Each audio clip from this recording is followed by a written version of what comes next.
Hello दोस्तों, आपका बंदूक क्लासेस में स्वागत है। उत्तर प्रदेश दैनिक समसामयिकी जो आपके सभी एग्जाम के लिए काफ़ी महत्वपूर्ण होगी। आज हम लोग 27 अप्रैल से बनने वाले सभी महत्वपूर्ण करंट अफेयर्स के प्रश्नों को देखेंगे जो आने वाले एग्जाम के लिए काफ़ी यूजफुल होंगे। तो आइए बिना देरी के शुरू करते हैं आज की क्लास का पहला प्रश्न। आज का पहला प्रश्न है, विश्व ऊर्जा कांग्रेस 2024 का आयोजन किस देश में किया जा रहा है? स्विट्जरलैंड, नीदरलैंड, फ्रांस या कनाडा? तो विश्व ऊर्जा कांग्रेस 2024 का जो आयोजन है वह कहाँ किया जा रहा है? नीदरलैंड में किया जा रहा है।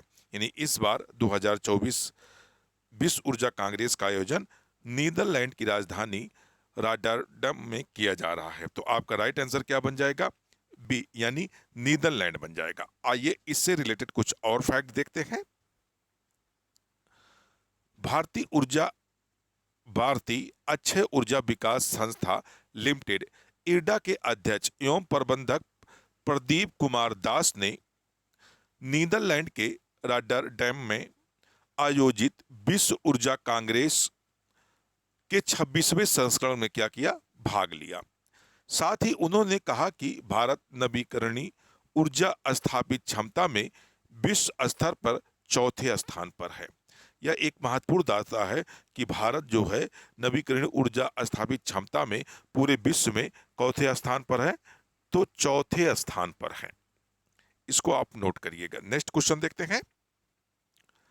अगला क्वेश्चन है, अमिताभ चौधरी को किस बैंक के एमडी और सीईओ के रूप में फिर से नियुक्त किया गया है?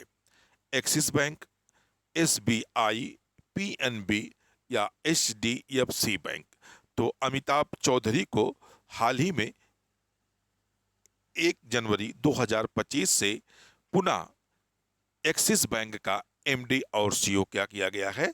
पुनः नियुक्त किया गया है।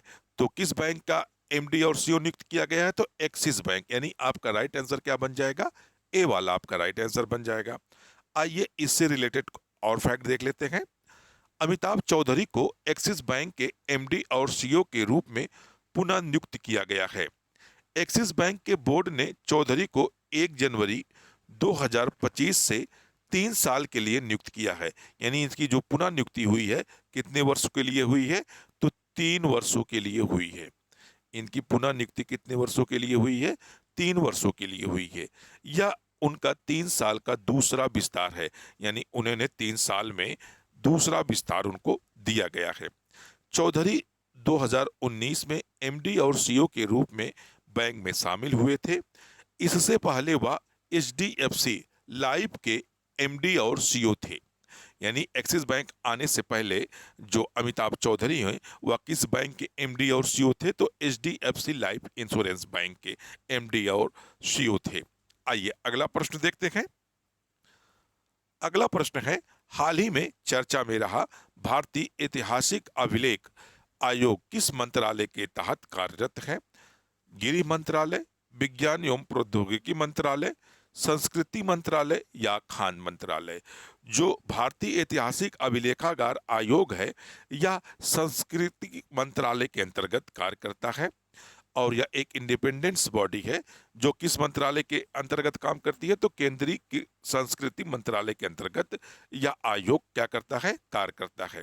हाल ही में चर्चा में इसलिए रहा क्योंकि जो इसने था अपने लोगों को चेंज किया है। इसने क्या किया है? लोगों और आदर्श वाक्यों को क्या क्या किया गया है? इसके द्वारा परिवर्तित किया गया है। इसका मतलब है कि उसने अपने लोगों को पुनः परिवर्तित किया है। इसी कारण ये क्या किया है? चर्चा में बना हुआ है। आइए इससे रिलेटेड कुछ और फैक्ट देखते हैं। केंद्रीय संस्कृति मंत्रालय के तहत कार्यरत भारतीय ऐतिहासिक अभिलेख आयोग ने एक नया लोगो और आदर्श वाक्य अपनाया है। यह अभिलेखी मामलों पर एक शीर्ष सलाहकार निकाय है। मतलब ये कैसा आयोग है? सलाहकारी निकाय है। इसकी स्थापना साल 1919 में की गई थी। यानी जो भारतीय ऐतिहासिक अभिलेख आयोग है इसकी स्थापना कब की गई थी? तो 1919 में इसकी स्थापना की गई थी। आइए अगला प्रश्न देखते हैं। अगला प्रश्न है, भारत की पहली बहुउद्देशीय ताप और बिजली ग्रीन हाइड्रोजन पायलट प्रोजेक्ट की शुरुआत किस राज्य में हुई है? उत्तराखंड, अरुणाचल प्रदेश, सिक्किम या हिमाचल प्रदेश? तो यह भारत की पहली बहुउद्देशीय ताप और बिजली दोनों पर यह काम करेगी, जो पायलट प्रोजेक्ट के रूप में शुरू की जा रही है। और इसकी शुरुआत किस राज्य में की जाएगी? तो हिमाचल प्रदेश में। यानी आपका राइट आंसर क्या बन जाएगा? डी वाला आपका राइट आंसर बन जाएगा। आइए इससे रिलेटेड कुछ फैक्ट देखते हैं। SJVN लिमिटेड ने हिमाचल प्रदेश के झाकड़ी में 1500 मेगावाट के नथापा झाकड़ी हाइड्रो पावर स्टेशन में भारत की पहली बहुउद्देशीय ताप और बिजली ग्रीन हाइड्रोजन पायलट प्रोजेक्ट की क्या की है? शुरुआत की है। यह प्रोजेक्ट ग्रीन हाइड्रोजन के साथ 25 किलोवाट क्षमता के ईंधन सेल के जरिए बिजली भी पैदा करेगा। यानी इस तरह से देखा जाए, जो यह पावर प्रोजेक्ट होगा या ताप और बिजली दोनों उत्पन्न करेगा। इसीलिए क्या क्या इसका नाम दिया गया है? ग्रीन हाइड्रोजन पायलट प्रोजेक्ट नाम दिया गया है। आइए अगला प्रश्न देखते हैं। अगला प्रश्न है, सुब्रमण्यम धानेश्वर का हाल ही में निधन हो गया। वह किस लोक नृत्य के एक प्रसिद्ध गायक थे? गरबा, कथकली, कथक, यक्षगान? तो सुब्रमण्यम धानेश्वर जो थे या यक्षगान के एक प्रसिद्ध गायक थे। किस कला के? एक यक्षगान के ये प्रसिद्ध गायक थे। अगर हम लोग गरबा की बात की जाए तो गरबा एक नृत्य है और यह कहाँ किया जाता है? गुजरात में। गुजरात का एक प्रसिद्ध नृत्य है। कथकली की अगर हम बात करें तो कथकली जो है या केरल का एक नृत्य गान है। और कथक की बात करें तो यह अपने उत्तर प्रदेश का, यानी उत्तर प्रदेश का एक प्रसिद्ध शास्त्रीय नृत्य है। और यक्षगान की हम लोग अगर बात करें तो यक्षगान कर्नाटक का प्रसिद्ध गायक है। तो इसके जो प्रसिद्ध गायक थे सुब्रमण्यम धानेश्वर का भी हाल ही में क्या हुआ है? निधन हो गया है। आइए अगला इससे संबंधित कुछ और फैक्ट देख लेते हैं। प्रसिद्ध यक्षगान गायक सुब्रमण्यम धानेश्वर का 67 वर्ष की आयु में निधन हो गया। वह अपनी शानदार आवाज के लिए भगवत श्रेष्ठ के नाम से प्रसिद्ध थे। किस नाम से प्रसिद्ध थे? तो भगवत श्रेष्ठ के नाम से प्रसिद्ध थे। सुब्रमण्यम धानेश्वर ने यक्षगान के क्षेत्र में 46 वर्षों तक सेवा की थी। यानी 46 वर्षों तक इन्होंने इस गायन क्षेत्र में अपनी सेवा दी थी। यक्षगान पारंपरिक लोक नृत्य का रूप है जो कर्नाटक के तटीय जिलों में प्रसिद्ध है। यह लोक नृत्य पड़ोसी राज्य केरल के थिप्पयम कला के रूप में जाना जाता है। आइए अगले स्टेप की तरफ हम लोग बढ़ते हैं। अगला स्टेप है कल का रिवीजन। यानी हम लोगों ने जो 26 अप्रैल 2024 को पढ़ा था उसका क्विक रिवीजन करते हैं। हाल ही में राष्ट्रीय पंचायती राज दिवस कब मनाया गया था?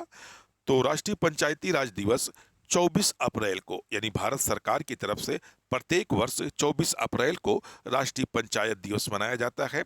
अगर हम 25 अप्रैल की बात करें तो 25 अप्रैल को विश्व मलेरिया दिवस मनाया जाता है। विश्व मलेरिया दिवस मनाया जाता है। ये भी हमें डाटा याद रखना है। अगला प्रश्न देखते हैं। अगला प्रश्न है, हाल ही में किस राज्य में दुर्लभ तितली नेप्टिस फिलारा खोजी गई है? तो इसकी खोज हाल ही में अरुणाचल प्रदेश के वनजू में की गई है। अगला प्रश्न देखते हैं। अगला प्रश्न है, हाल ही में भारतीय सेना ने कहा anti tank guided missile ATGM परीक्षण अभ्यास आयोजित किया है? तो यह अभ्यास सिक्किम में किया गया था। और कितनी ऊंचाई पर किया गया था? तो 17,000 फुट पर। 17,000 फुट की ऊंचाई पर यह अभ्यास आयोजित किया गया।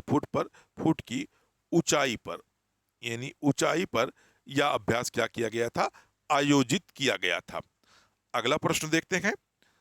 अगला प्रश्न है, तीरंदाजी विश्व कप 2024 का आयोजन कहाँ किया जा रहा है? तो इसका आयोजन चीन में किया जा रहा है। चीन के शंघाई में तीरंदाजी विश्व कप 2024 का क्या किया जा रहा है, आयोजन किया जा रहा है। अगला प्रश्न देख लेते हैं। अगला प्रश्न है प्रोबोवो सुबियांतो को किस देश के नए राष्ट्रपति के रूप में नियुक्त किया गया है? तो प्रोबो सुबियांतो को इंडोनेशिया का नया राष्ट्रपति नियुक्त किया गया है। या किसका स्थान लेंगे? तो विडो डोडो का ये स्थान लेंगे। दोस्तों, अगर आपको वीडियो अच्छा लग रहा हो तो वीडियो को लाइक करिएगा, इसको ज्यादा से ज्यादा शेयर करिएगा, चैनल पर नए जुड़े हो तो चैनल को सब्सक्राइब कर लीजिएगा। फिर मिलते हैं नेक्स्ट वीडियो में, जब तक के लिए धन्यवाद। जय हिंद दोस्तों।